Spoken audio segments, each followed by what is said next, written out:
தேவனாம் இயேசு கிறிஸ்துவின் நாமத்தில் அன்பின் வாழ்த்துக்கள். லூக்கா 11ஆம் அதிகாரம் 28ஆம் வசனம். தேவனுடைய வார்த்தையை கேட்டு அதை காத்து கொள்கிறவர்களே அதிக பாக்கியவான்கள் என்றார்.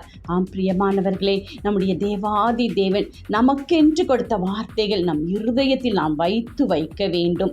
அந்த வார்த்தைகள் ஒவ்வொரு நாளும் நம்மை கிரியை செய்யும். ஏனென்றால் வார்த்தை ஜீவன் உள்ளது.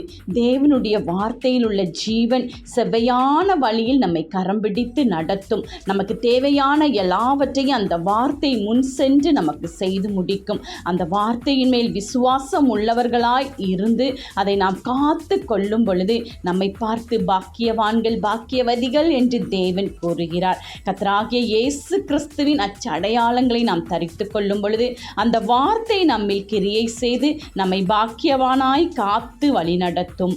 ஆமேன்.